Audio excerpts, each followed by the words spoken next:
Subscribe bell icon को जरूर press करिए ताकि आपको मेरी आने वाली वीडियोस के लिए अपडेट मिलता रहे। नमस्कार, मैं हूं आपकी नयन। स्वागत है आपका मेरे चैनल पर। वीडियो स्टार्ट होने से पहले प्लीज मेरे चैनल को सब्सक्राइब करिए, लाइक करिए। आप लोगों के सपोर्ट की मुझे बहुत जरूरत है। आप लोगों के सपोर्ट से ही नयन का पेज आगे जा सकता है।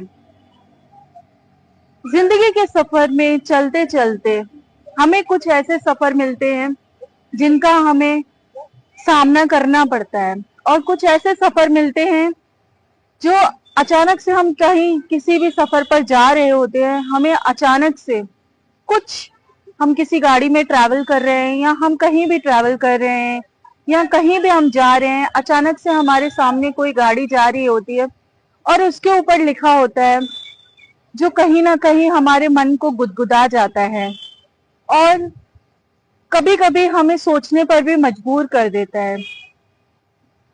जैसे कि कई गाड़ियों पर लिखा होता है, बुरी नजर वाले तेरा मुंह काला। इसी तरह से कहीं गाड़ी के पीछे परांदे लगे हुए होते हैं, कुछ ऐसे चेहरे लगे हुए होते हैं या कुछ चप्पल लगी होती है कि नजर ना लगे, कि किसी की कोई गलत नजर हमें अफेक्ट ना करे। तो क्या ये नजर होती है? वाकई क्या ये नजर होती है? ये नजर हमें सोचने पर मजबूर कर देती है कि क्या ये नजर होती है। एनर्जीज बिल्कुल होती है, लेकिन वो तब तक होती है जब हम उन्हें एक्सेप्ट नहीं करते। अगर हम उन एनर्जीज को एक्सेप्ट नहीं करते तो वो हमारा कुछ भी नहीं बिगाड़ सकती। ये एनर्जीज हमारे लिए इतनी अफेक्टिव तब होती है जब हम उन्हें एक्सेप्ट करते हैं और हम ये सोचते हैं कि हमें उसने नजर डाला या उसने हमें ये बुरी नजर हमें दी या किसी की नजर हमें लगी या किसी का कोई जादू मंतर या कुछ भी हमें अफेक्ट करे, तभी तक वो नजर हमारे लिए नजर होती है। अदरवाइज वो नजर हमें अफेक्ट नहीं करती। इसी तरह से एक बार कोई एक एक बार की बात है, एक लड़की थी। वो बता रही थी कि वो अपने दादा दादी के साथ कहीं रहती थी, तो उनकी दादी अपनी अक्सर एक स्टोरी सुनाया करती थी कि उनका एक घर था, उनके घर के बाहर एक पीपल का पेड़ था। तो उस पीपल के पेड़ के बारे में उन्हें बहुत चीजें बताई जाती थी, बहुत बातें बताई जाती थी। पीपल के पेड़ के लिए कहा जाता है कि पीपल के पेड़ में किसी का वासा होता है। अब किसी का, वो आप खुद समझ सकते हैं कि वासा होता है। तो उस पीपल को पेड़ को लेकर कई बारी बहुत बातें होती थी। तो एक बार की बात है, उनकी दादी उठी और सुबह सुबह अपने घर के आंगन की झाड़ू लगा रही थी। उन्हें वहां पर बहुत सारा सामान मिला। उस सामान में सिंदूर और चीजें, नींबू, मिर्ची और बहुत सारी चीजें थी। तो क्या ये चीजें अफेक्ट करती है? वो दादी ने ये चीजें देखी और वो एक तरह से बहुत डर गई और वो जोर जोर से रोने लगी। तो दादाजी अचानक आए और उन्होंने बोला, अरे क्या हुआ, क्यों रो रही है? तो दादी बोलती है कि ये देखो ना, हमारे ऊपर किसी ने कुछ कर दिया है और ये देखो इतना सारा सामान यहाँ पर पड़ा हुआ है। दादी का ऐसा बोलते ही दादाजी जोर जोर से हंसने लगे और कहने लगे, पागल है क्या, ऐसा होता है क्या? तो दादी ने बोला, बिल्कुल होता है। दादी ने बोला, ये देखो किसी ने किया हुआ है। तो दादाजी बोलते हैं कि नहीं, ये सब कुछ नहीं होता। हमें, पागल है क्या तू, इतना बड़ा निरंकार हमें मिला है, इतना बड़ा परमात्मा हमें मिला है, और उस परमात्मा के लिए, हम परमात्मा के बच्चे होकर हमें, हमारा कौन बिगाड़ सकता है कुछ? ये सब कोई नहीं होता, कुछ नहीं होता, और ये सब फालतू की बातें हैं। और आज ऐसा कर, रात में ये दाल डिनर में बना, आज रात को हम इस दाल का ही खाना खाएंगे, ये दाल ही आज हमारे रात का भोजन होगी। तो दादी बोली कि आप पागल हो गए हो क्या, कैसी बहकी बहकी बातें कर रहे हो?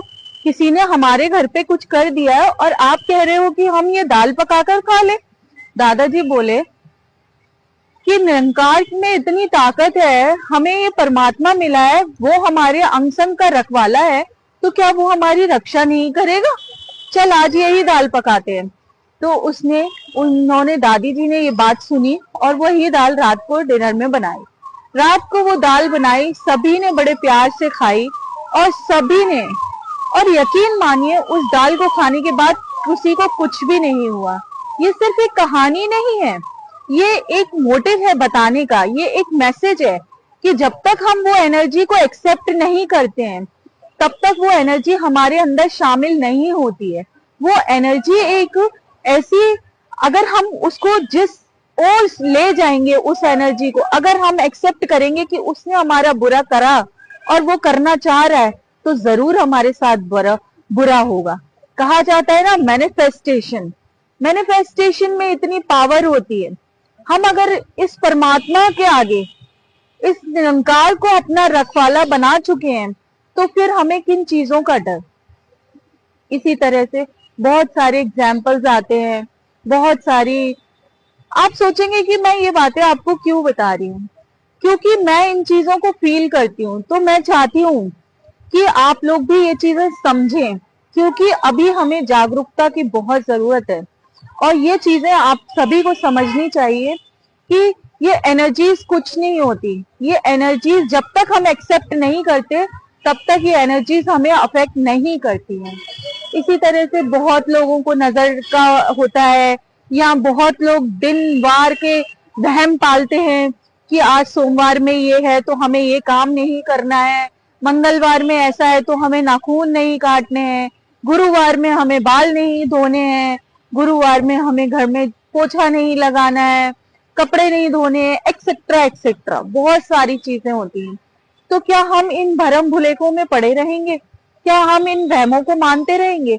अगर मानिए, सपोज, मतलब मानने की बात है ये कि अगर हम, जो लोग ये काम करते हैं जैसे कि पोछा लगाना, कपड़े धोना, जिन दिनों के लिए मना किया जाता है, रात में झाड़ू लगाना, तो क्या वो चीजें उनके लिए उनको नुकसान नहीं पहुंचाती है?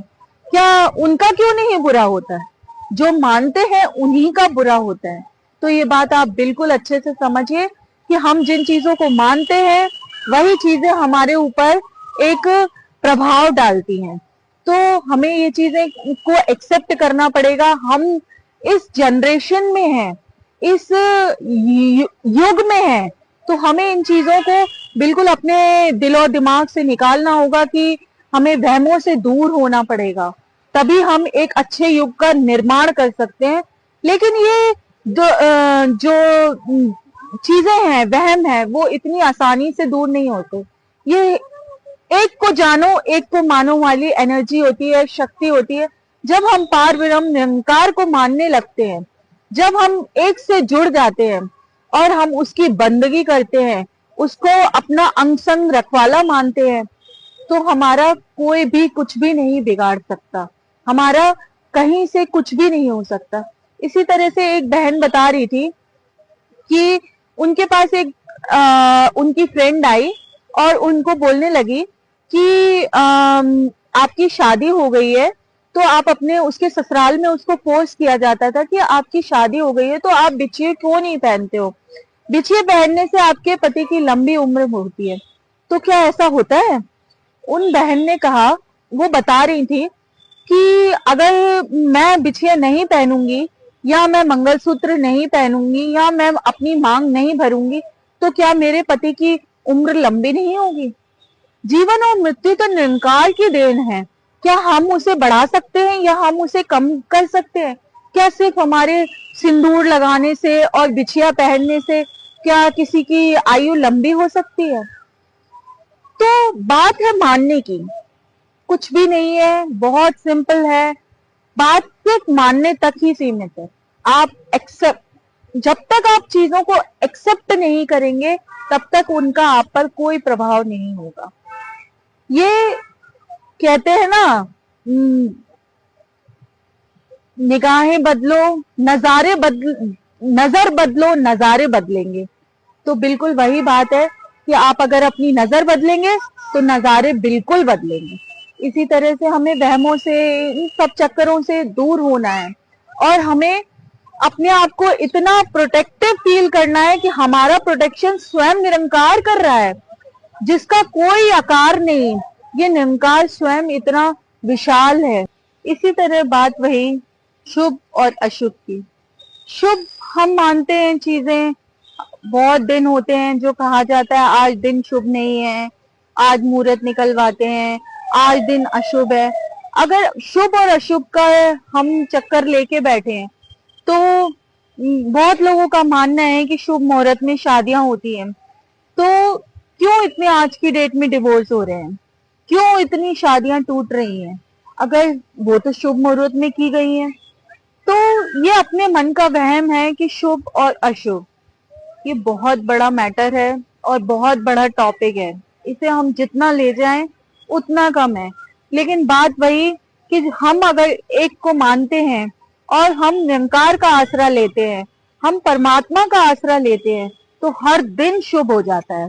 उसमें हमें कुछ भी अशुभ की चिंता नहीं रहती, क्योंकि जो हमारा अशुभ भी होना होता है तो वो स्वयं निरंकार हमारा अशुभ शुभ में बदल देता है।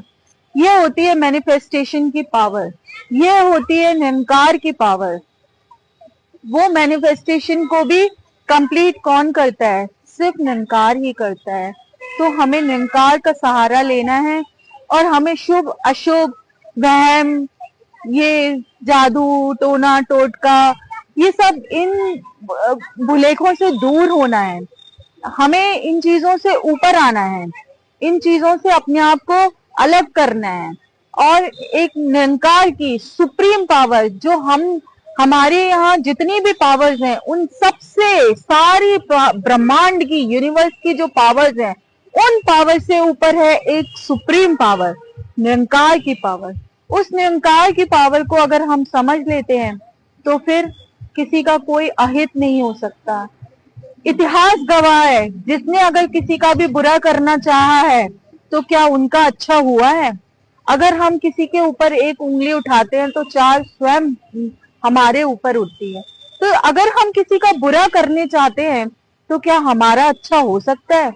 तो अगर हम सबका भला करेंगे, सबका भले की कामना करेंगे, सबका फायदा सोचेंगे, सबका अच्छा सोचेंगे, तो हमारा भी अच्छा ही होना है। तो हमें इस नेगेटिव एनर्जी को पॉजिटिव में कैसे कन्वर्ट करना है, वो अपनी एनर्जी के द्वारा। हमें अपनी एनर्जी को इतना ऊपर बढ़ा लेना है कि जो नेगेटिव एनर्जी है उसे हमें डाउन करना है, उसका हमारे ऊपर कहीं से कहीं तक कोई इफेक्ट ना पड़े। तो बस मैं आप लोगों से यही कहना चाहती हूँ कि ना देखें शुभ, ना देखें अशुभ, जो आपका मन करे कि ये अच्छा है, जो आप निरंकार का आसरा ले कि जो सही है, गलत का साथ कभी ना दे। सच है तो सच है, गलत का साथ कहीं भी ना दे। सच को और उस पावर को, उस शक्ति को अपने अंदर हर पल, हर समय, हर क्षण महसूस करें, तो आप देखेंगे कि ये निरंकार कितना विशाल है, ये निरंकार की पावर कितनी अच्छी है। आप सबका अच्छा चाहेंगे तो स्वयं आपका अच्छा होगा। आप लोगों ने एक स्टोरी सुनी होगी कि एक रोटी पड़ी थी एक इंसान के पास, और वो रोटी उसने एक कोई उसके पास भिखारी आता है तो वो रोज रोज उससे खाना मांगने आता है, तो वो उस रोटी में जहर मिला देती है और वो रोटी घूमते घूमते, वो रोटी, उसका बच्चा कहीं से गुजर रहा होता है, वो रोटी उस बच्चे के पास आ जाती है और वो रोटी उसका बच्चा खाकर मर जाता है। कहने का मतलब यही है कि ये एनर्जी एक्सचेंज है, हम जैसी एनर्जी देते हैं वैसी एनर्जी हमें मिलती है। तो अगर आपको मेरी बातें अच्छी लगी हो, आगे अगर आप लोगों का प्यार मुझे इसी तरह मिलता रहे तो मैं नई नई वीडियोस आपके लिए इसी तरह से लाती रहूंगी और आपको अपने एक्सपीरियंसेस, अपनी बातें शेयर करती रहूंगी। और आप लोग भी अगर मुझे कुछ बातें बताना चाहते हैं, मुझे कमेंट बॉक्स में जरूर बताइए और मिलते हैं नेक्स्ट वीडियो में। तब तक के लिए नमस्कार।